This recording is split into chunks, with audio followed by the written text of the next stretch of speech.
Last night, Bryson Graham made his first major move as running the Chicago Bulls and doing a trade for Nic Claxton and getting him for basically nothing at all. Nic Claxton does add a stylistic center that definitely fits for the Chicago Bulls and somebody that I do think could break out on a team that is not tanking. We're talking a little bit about what Nic Claxton is bringing to this team stylistically and how he helps this team. And we're going to do my final dream draft for the Chicago Bulls since today at 8 p.m. Eastern, the draft goes down. So I'm going to do my final four of picks for the Chicago Bulls. We're going to do every single pick in my prediction of who I would like to see the Bulls draft at each selection. We'll talk about all that plus more right after this.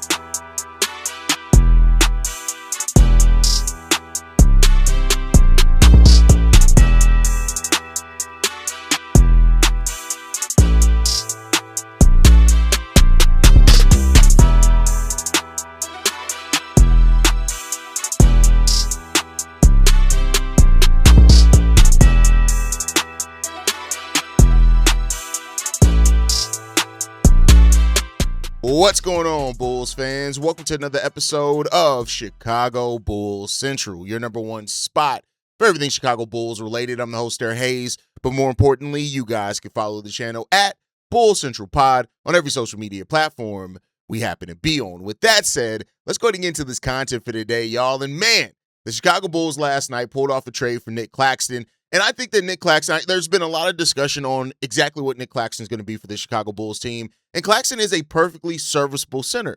And I think the overall thing here is that don't look at this Nic Claxton trade as the Chicago Bulls locking in their center of the future. They found a center of right now. And I think that that's perfectly acceptable for Nic Claxton and what he's going to bring here. This is a guy that started 297 of the 380 games that he played. I saw that there was a bad narrative out there from one particular user in regards to, oh, well, he's just a backup. Now, the benefit of that is that you still can draft your center in this draft, which is perfectly fine. But Nic Claxton's going to get you a center that brings you, like I said, the stylistic fit. And he's never played with a passer like Josh Giddey that's going to help get him the ball in the half court. And that's where he helps the Bulls. So because of some of the narrative around here, I want to talk about what Nic Claxton actually brings to the Chicago Bulls, how he helps benefit them.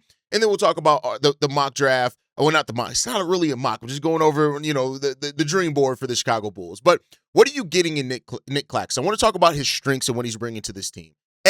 Switchable defense. We have not had a switchable defender at the center position since Joakim Noah. I think that's the last time. When you look at Nic Claxton, what can he do? He can switch on the guards and stay with them for a little bit, hang with them.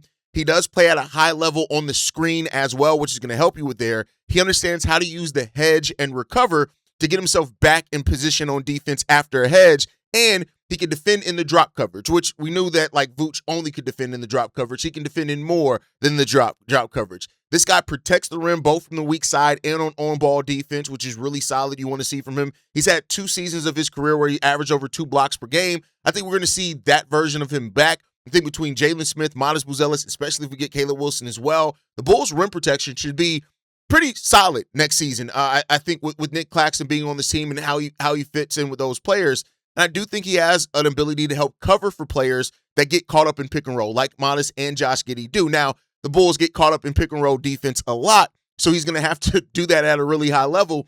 But while Nic Claxton is not a traditional center, right, who's going to just stay planted near the basket, that flexibility is also going to give Tiago Splitter more kind of defensive options that he can, right? So that's some of the really big strengths. The rim protection that he brings is legitimate, right? He gives them guys an established center prospect at 7'3" wingspan. That's just really good. His blocks did decline at 1.1 blocks per game from the stronger rim protection he displayed earlier in his career. But I think he can really bring some of that. But he's somebody who's going to help erase mistakes when players like Josh Giddey get caught up in pick and rolls. The vertical spacing that he brings to this Bulls team is going to be really good as well. While Nic Claxton is not a shooter, he's not going to space the floor in that way. The way that he can run the rim, which is important, we've talked about that. The way that he can catch lobs, the way that he is going to feast off offensive rebound, and how he can finish as the roll man on a pick and roll is going to be really good. I think also he's really smart at cutting on the baseline. So I think, now being on a team that's not, the Brooklyn Nets, you're going to see more of that because Tiago Splitter is going to put him in more of those actions. And when you do have him at the dunker spot, he has the verticality and the length to finish with there. Josh Giddey has never consistently played with a center that possesses the combination of mobility, length, and finishing that Nic Claxton does have. And so the hope is that you're going to maybe be able to unlock a little bit more consistency from Nic Claxton offensively because Josh Giddey is going to be able to get him the ball. Josh and Trey are going to be able to get him the ball. And I'd say this, if Boozer ends up being the one that falls to the Bulls at 4, Boozer's ability to pass at the high post as well is going to help Nic Claxton out, especially on those baseline cuts pretty good. And I also think one of the underrated part of Nic Claxton's game that people aren't talking about is his passing from the post, right? This is a guy that averages 2.1 assists per game as a center, and last season 3.7. And we know that Brooklyn Nets team didn't have, the perimeter players like that. That's going to happen there. So what Nic Claxton now is going to bring to this team potentially at that position, I think that that's going to be something you can't overlook. You just can't overlook the ability that he has there as a passer. I think that's one of the more underrated parts of his game, and that fits Tiago Splitter's offense a lot, right? Because again, with Tiago Splitter, he relies on screeners, right? He likes screeners making quick reads rather than just rolling to the basket. And so Nic Claxton is going to be able to make that initial decision there on passing that ball. So I think when you look at like a situation in which Giddey initiates, Claxton sets the screen, Claxton catches it on the short roll, Modest could then cut, and then your shooters relocate, and you're running a actual NBA offense by doing that, right? I also think the age plus experience that Nic Claxton brings, yes, he's 27, but with that, he brings 6 years of NBA experience, starting experience in that time as well. He brings some playoff experience also when it comes down to that, and he has a defined role. I can't stress enough that when you are rebuilding and developing, having players with defined roles just makes that stuff a little bit clearer. Nic Claxton, because his role is so defined in what he's going to do, it makes it real clear for the Chicago Bulls, and I think that that's going to matter with a roster filled with developmental players, that Nic Claxton's role is one that is complementary. He doesn't get in the way. He understands how to defend. I think that's going to be really good there. The fit with Josh Giddey is really good. And for those that have been talking so much about the Bulls moving on from Josh Giddey, like, you don't find players that are this point guard reliant as far as in the half court if you plan on moving off a player that is that good of a passer in the half court, right? So you have that. Again, a legitimate lob threat, the fastener, somebody who sets physical screens, even at being only 215 pounds, right? So he helps Josh Giddey. How does he help Modest? Nic Claxton is going to make Modest Buzelis' life a lot easier, right? So now, when you look at that, Modest isn't going to have to switch up as much. I also think that because you have better rim protection behind you, it's going to make Modest even more dangerous with his block shots as well, because now you got to worry about Nic Claxton and Modest Buzelis on there. And Jesus, if we had Caleb Wilson on that too, listen, we're going to be picking pockets and we're going to be blocking shots, right? And so with the heavier defensive burden that Nic Claxton can carry with this team, he's going to be able to play those physical matchups. So I think he fits that really well. The Jalen and Nic Claxton minutes, if they end up playing some minutes together with Jalen at the 4, a stylistic fit there with Jalen Smith, rim protection and his ability to shoot shots also with that one. And I think also the switching that that Nic Claxton have is definitely going to help with that one. And his passing out the short roll, that's going to put Jalen Smith in the position where his shooting, his rebounder, and the spacing that he brings is going to be even more important. But not everything's sunshine and rainbows. You guys know I like to talk about everything, and we also do have to talk about the concerns with Nic Claxton, because there are some. Because it's no shooting at all. That's just not what Nic Claxton does. There's no shooting at all, right? He provides no meaningful three-point gravity and not really any mid-range gravity either, right? Plus, he is a poor free throw shooter so far into this part of his career. So it is going to create some potential spacing issues out there. Now, we'll talk about the Caleb Wilson part of it if that's who the Bulls end up drafting, but there are going to be some legitimate spacing issues at times, especially when the Bulls' shots aren't falling. If they don't get those shots falling early and keep the defense honest, it's gonna be a little bit of a problem there. But I think overall, like, they'll try to work it out. Rebounding. Also, Nic Claxton isn't the double-double rebounding guy, right? He's not a dominant rebounder at all. He only averaged 6.9 rebounds despite starting 68 games. But I do think if you're adding Caleb Wilson or Cam Boozer plus Modest Buzelis, and you got Josh Giddey as the rebounder that he is, the team rebounding can still be good overall, but it is a concern when your center averages less than 8-9 rebounds for sure, right? And then the matchup against the more powerful big centers is going to be a problem. At 215 pounds, Nic Claxton can struggle at times against centers that know how to establish their presence in the post early, right? And with that strength, And that's going to be a bit of a problem at times for Nic Claxton. Now, I will say he has learned to use his length because he doesn't have that strength at times. But hey, at the end of the day, I look at it like this.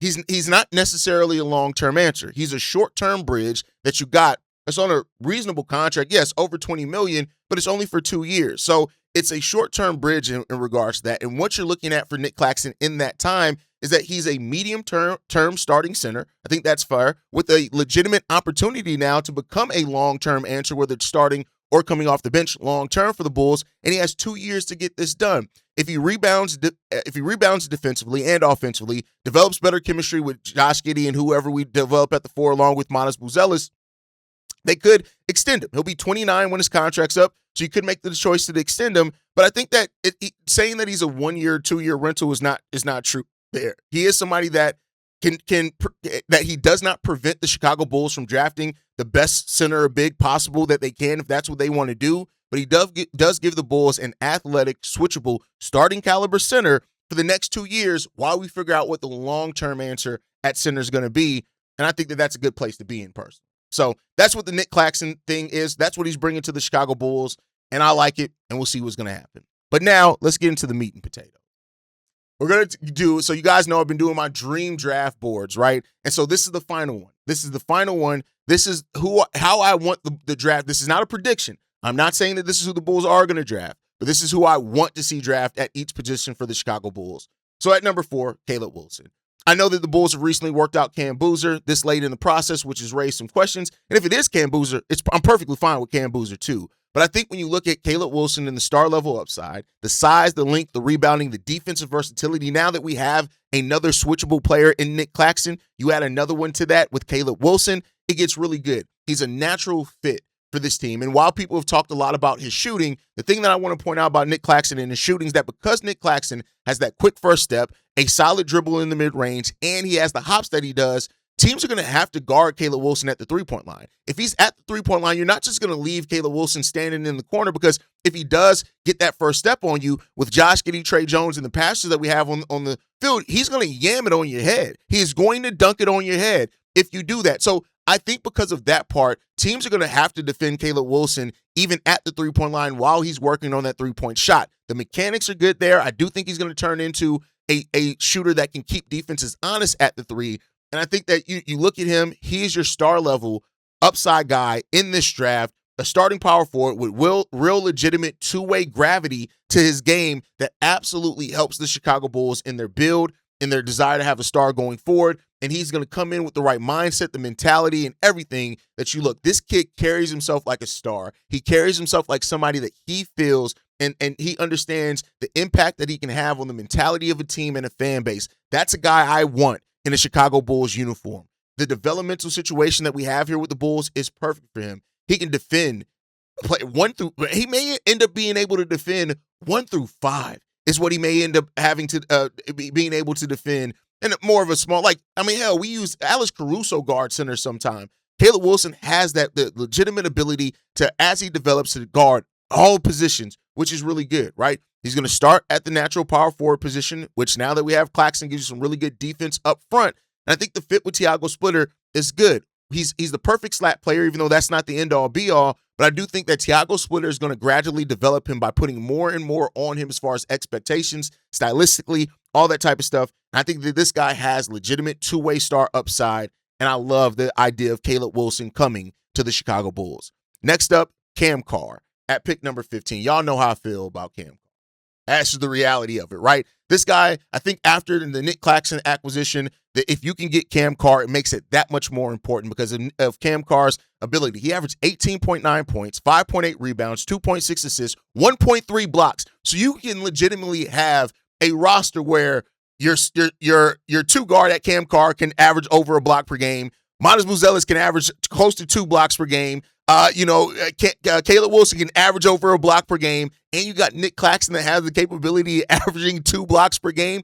You can have your rim defense can go from one of the worst in the NBA to one of the best with potential on it, right? I think also the legit size that Cameron Carr offers at a legit 6'6", 7-foot plus wingspan, a 42-inch max vertical as well. This is a guy that Cameron Carr and the offense that he plays, on ball, off ball, it's there. He provides instant catch and shoot gravity. movement shooting because he understands how to move and shoot with momentum. He finishes in transition. He knows how to attack closeouts, and he brings really good wing length and secondary creation as well because he can be a solid passer also. And the defensive potential that Cameron Carr would bring. You have defenders in Cam Carr, Caleb Wilson, and Nic Claxton, all that can switch and guard multiple positions. Hey, I'm not saying that it's going to instantly be add water and boom, we're good, but it gives you that base that you can build off of. And I think that's really good. He fits what you need to do on this roster. So Cameron Carr at pick number 15 is the perfect player at 15, and the Bulls can get him. Man, it'll be a perfect pick for the Chicago Bulls. Next up, Trevon Brazile at pick number 38. I fell in love with the prospect of Trevon Brazile over the last week or so. I almost went Ryan Conwell here, but Trevon Brazile at 38 would be such a good value for the Chicago Bulls, right? Even though Claxton doesn't make Trevon Brazile a necessity, I do think when you look at it, 13 points per game, 7.3 rebounds, 1.6 steals, 1.6 blocks while shooting 34% from three, Brazile is the player that you can develop, that he can be that more kind of modern center. I do think he's going to be a center at the next level long term, and I really like that. I think that he will prevent with Nic Claxton now being on the team. You don't have to hope that Trevon Brazile is going to all of a sudden turn into a starter day one. You can bring him along slowly. You can develop him. You can get him in chemistry off the bench with him and and Noah Essengay as well, right? So I think that's really good. He would also allow Trevon Brazile to operate as a weak side rim protector, a switchable forward initially, and a transition finisher and lob threat also in their minutes together. I think Trevon Brazile in his corner shooting three as well, that's a guy that really offers a lot for the team, and I really like the concept of him. Trevon Brazile, like I said, is somebody that over the last week or so, I have really, really fallen in love with the prospect of the Bulls getting him. That probably means he's not going to fall there, but I like him. 6'11", legit wingspan in regards to that one. I think that, the way that Tiago Splitter would use him early on is to defend, run, rebound, set screens, and shoot your open threes. With this lineup, you have Caleb Wilson, Trevon Brazile, and Nic Claxton. If this is the way that the draft ends up going, Patrick Williams minutes are done. They're dead. We don't have to worry about Patrick Williams minutes. We ain't got to worry about it. So I think that's in regards to it. This guy projects as a 4 or 5, but I do think you can develop him into a long-term 5, especially with his shooting ability. I think that you can do that. You just got to see how it's going to work out. Next up, another player that I brought up recently, and that's Keyshawn Hall at pick number 56. At 56, all I'm looking for is the Bulls to get somebody that has a legitimate NBA skill that you can try to develop into an NBA player. Keyshawn Hall has that. As a guy that averaged 19.3 points per game, 7.1 rebounds, 2.6 assists, while shooting 37.9% from three, so almost 38% from three. I love that part of it, right? I think that you look at Keyshawn Hall is probably going to spend some time in the G League. You expect that at a player at pick number 56, right? But he shot 41% on catch and shoot threes. And I think that's a really good number to be able to shoot that catch and shoot threes. So I think now you're going to have to convert him from a high-usage college scorer to a more decisive role player scorer on a team. But I think that he checks all the boxes that you want there. I think that this draft class overall provides the Chicago Bulls this. It provides Caleb Wilson, a player with star upside athleticism and a huge defensive versatility. Cameron Carr, a starting caliber wing that brings off-ball scoring that you need, especially with Josh Giddey in the half court. He also brings secondary facilitating and legit two-way play. He can be our Trey Murphy III.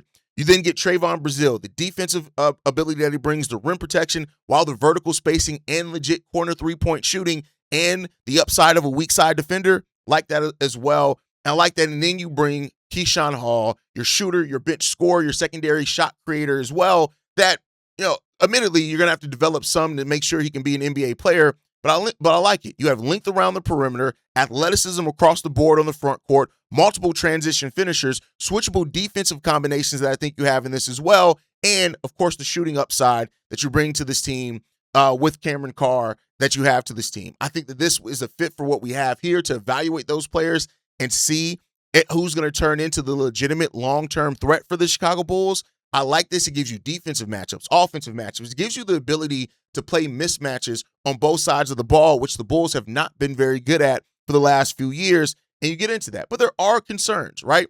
Shooting still does not remain a strength. You're not completely changing your shooting profile with this. You're adding a solid shooter in Cameron Carr, but that Caleb Wilson has to develop that. You do run into the situation where now you got to pick who's going to develop in the front court? You have Modest, Caleb Wilson, Noah Essengay, Leonard Miller, Trevon Brazile, 5 players that are all going to need minutes. But then again, because of their complementary skill sets, and I think competition brings the best out of players, you want competition. Who's going to bring it? You want these minutes, you got to fight for it, right? I think there's good in that as well. Now, there is going to be some dependency on this draft class on Josh Giddey and his ability to create, but that's what Josh Giddey's here for. He's here to help those players as they develop and as they turn into the players that they're hopefully going to be long-term for the Chicago Bulls. That's the point. That's why he's here, right? So I like that part in it as well.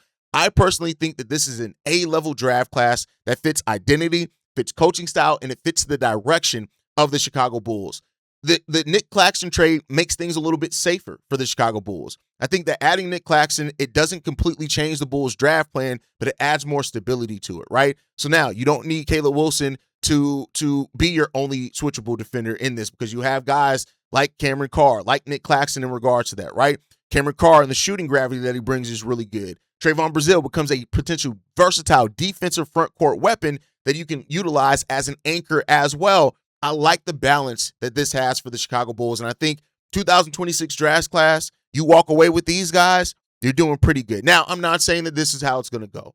Very well, you can flip Caleb Wilson for Cam Boozer. You can flip Cameron Carr for Morez Johnson, right? Trevon Brazile can become Ryan Conwell. Like, you have other options that you can go, but this is the balance that I hope for the Chicago Bulls, and this is, I think, one of the best balanced draft classes that you can have. There are concerns. Nothing is fixed. And like I said on last night's live stream, everything is not going to be fixed this offseason. And some Bulls fans have worked themselves into thinking that Bryson Graham is going to fix everything. Oh, my God, we need to get the shooting. We need to get this. And the reality is it's probably not all going to fix itself in one offseason. But what this is giving you is a platform to develop, to build, and then you can continue to fill out the roster as we go on over the season. I think that's a good place for the Bulls to be in, and that's exactly what you want to be in the first year of a rebuild. And with a new front office, this will be an amazing jumping off point, an amazing place for the Bulls to be in. But let me know what you guys think on all that down below. The last question that we have here is, what do the Bulls now do? They have about $30 million after the Nic Claxton trade. What do? It's really 2 options in regards to this, and it's the same 2 options that we've had. A, you absorb bad contracts. You demand draft capital or young assets for taking on a bad contract, because now it's only one. Taking on a bad contract for another team. You also preserve the long-term rebuilding timeline by doing that, and you use your cap space as a weapon. Or you can do option B. You find supporting veterans for this young team, sign those guys to shorter-term deals. We're talking about 1-2-year deals to overlap with when players are going to start needing their extension, and you can improve your shooting. You can improve, create competition without blocking young players as well, and that support for those young guys in their development. And I think that's what you're going to do. It also gives Thiago Splitter dependable rotation player pieces that they can use, right? I think that this is what you want to do in regards to this one. So I do think that, using cap space to acquire assets while remaining open to short-term veterans, that's how you support your development. And that's how you also put yourself in a position to where you can open up to do a lot of other things as free agency is right around the corner. But let me know your guys' thoughts on everything down below. What do you think about Nic Claxton and what he's bringing to this team? What do you think about my draft class for the Chicago Bulls? And who is yours? Well, now that we're on the final day, who do you think is going to be drafted by the Chicago Bulls? And let me know that down below, right? Can he nail the draft and turn Chicago's cap space into something more long-term? We're going to see what's going to happen there. But make sure you guys like the video, subscribe to the channel as well, hit that notification bell so you never miss an episode or an upload. You can follow us at Bulls Central Pod on every social media platform. You send us any feedback, questions, comments, concerns, bullscentralpod@gmail.com. And lastly, if you want to leave a text message and our voicemail for the mailbag, the number to do so, 773-270-2799. We are the #1 spot for everything Chicago Bulls related, but that is thanks to you, lovely and beautiful people. And like I like to end every episode on, go Bulls. Love you guys. See red if you can, y'all. Peace. This has been a presentation of Breaks